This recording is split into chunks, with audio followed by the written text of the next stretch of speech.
Hello everyone, welcome back to my YouTube channel Smart Teaching with Quail. Today I am going to discuss difference between this and that. जब बच्चे UKG में है तब बच्चे को this and that syllabus में आ जाता है. आप दिस और दैट समझाने से पहले उसको थोड़ा सा इंट्रोडक्शन दीजिए जो हम कब दिस यूज़ करते हैं कब that. We use this when we point at a thing और ए पर्सन नियर अस. जब कोई पॉइंट या कोई पर्सन या कोई वस्तु हमारे नियर पे होंगे तब हम उसके लिए यूज़ करते हैं this. We use that when we point at a thing or a person far away. जब कोई पॉइंट या कोई वस्तु या कोई चीज़ हमसे दूर खड़े होते हैं या दूर होते हैं तब हम उसके लिए यूज़ करते हैं दैट. दिस और दोस कुछ भी नहीं, दिस और दैट का एक प्लूरल फॉर्म है. We use this and that when the things और पीपल वन इन नंबर. जब कोई पीपल या थिंग वन इन नंबर पे होता है तब आप दिस एंड दैट. जब मेनी इन नंबर तब दिस एंड दोस्त.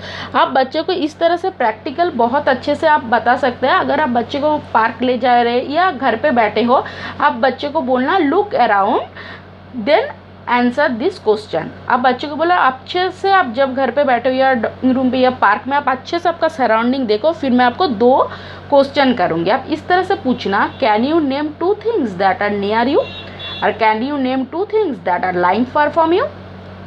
आप ऐसे कोई 2 थिंग्स बोलो जो आपका नज़दीक हो और कोई 2 थिंग्स बोलो जो आपसे दूर हो. तब बच्चे को थोड़ा सा अच्छे से समझ आ जाएगा दिस और दैट. आप इस तरह से पहले एक साथ वर्कशीट मत बनाइए दिस और दैट का. पहले आप उसको दिस समझाए, फिर दैट, फिर दोनों को एक साथ 5 कीजिए. जैसे आप सोचिए यह मैंने एक फ्लावर बनाया, ये नियर है.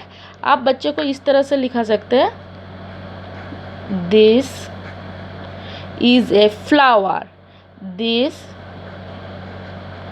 is a ball, this is a pencil, this is a house, this is a teddy bear, this is a bird. फिर आप दैट कैसे और फिर दैट के लिए दैट इज़ ए सन, क्योंकि जब इस साइड था वो थोड़ा सा नियर था, ये थोड़ा सा फार हो गया, इसलिए that. That is a chair, that is A star, that is a tree, that is A black board. जब बच्चे को अच्छे से दिस दैट समझ आ जाएगा तब आप दोनों को एक साथ मिक्स करके दे सकते हो. वो भी मैं आपको दिखा रही हूँ. आप इस तरह से वर्कशीट बनाए, जैसे पैन नज़दीक है, दिस इज़ ए पैन, और लेडी बर्ड थोड़ा सा फार अवे है, so that is A lady bird. या बन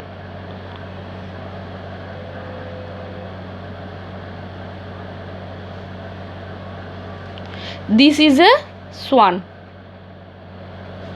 ये बोट दूर पे सेलिंग हो रहा है, so that is A boat selling far away.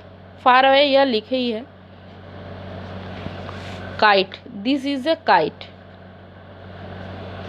Pencil, that is a pencil. अभी मैं आपको बताऊंगी.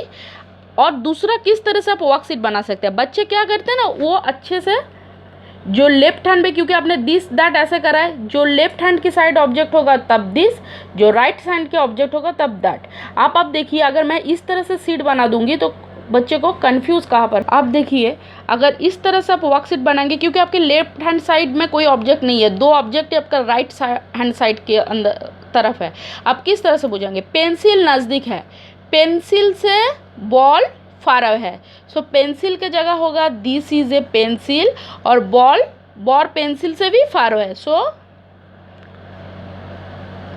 That is a ball. Swan, this is a swan, क्योंकि ये आपसे नज़दीक है, और दैट इज़ ए स्टार. आप दोनों सीट पे अभी डिफरेंस देखिए. आप देख सकते हैं दोनों पेज में डिफरेंस, क्योंकि बच्चे ऐसे करते हैं ना, जो लेफ्ट हैंड की साइड में ऑब्जेक्ट होगा उसमें दिस, जो राइट हैंड के सब्जेक्ट होगा तब दैट. पर इस तरह से अगर वर्कशीट बनाएंगे तो उसका लेफ्ट हैंड साइड में कोई ऑब्जेक्ट नहीं होगा, इसलिए उसको दिस और दैट का कॉन्सेप्ट क्लियर होना बहुत ज़रूरी है. जो दिस और उससे भी फार अवे होगा दैट, दिस उससे भी फार अवे है दैट। अभी दीज और दोज कहा, दीज देखिए यह नंबर ऑफ बर्ड्स एक से ज़्यादा है तो दीज आर बर्ड्स। आप पहले एक दो सेंटेंस खुद लिख देना। एक से ज़्यादा पेंसिल है, दीज आर पेंसिल्स, पेंसिल्स। जब यह हैट होगा,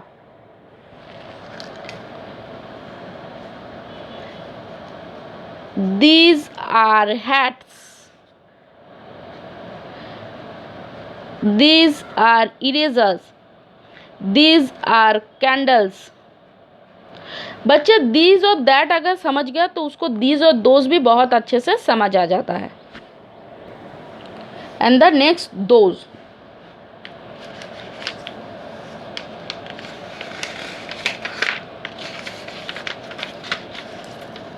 use of those.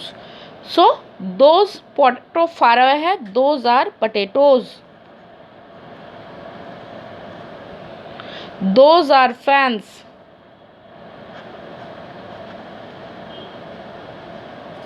Those are stars. इस तरह से बच्चे को दीज दैट दीज दोज का वर्कशीट बना सकते।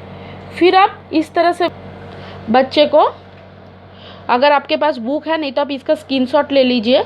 Look at this pictures, answer the question starting with this और that.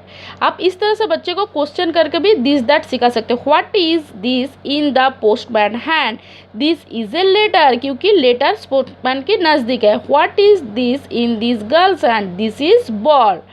What is the girls pointing to, so that is bird. अब इस तरह से, क्योंकि बर्ड दूर है गर्ल से। Who are the boys pointing to, that is teacher. What is the boy holding, this is pencil। इस तरह से आप बच्चे को पूछ सकते। जब दिस दैट दिस दोस हो जाएगा तब बच्चों को आप इस तरह से कोई पिक्चर से भी ऐसे सेंटेंस पढ़ा सकते हैं। दैट इज ए ट्री, क्योंकि ट्री आपसे दूर है। This is a field, field नज़दीक है। This is my friend standing next to me, मतलब उसके बिसाइड है। Next to me, the tree is far away, the field and friends are near. What about the players, are they far near or far, is there one player or more, the players are playing hockey. What are they holding, those are hockey sticks. आप इस तरह से बच्चे को read करके आप इसका screenshot ले सकते हैं। आप इस तरह से बच्चे को पढ़ा सकते हैं दीज दोज दैट दीज का difference. If you like my video, please subscribe my channel and hit the bell icon for getting notification. Bye bye, see you in next video.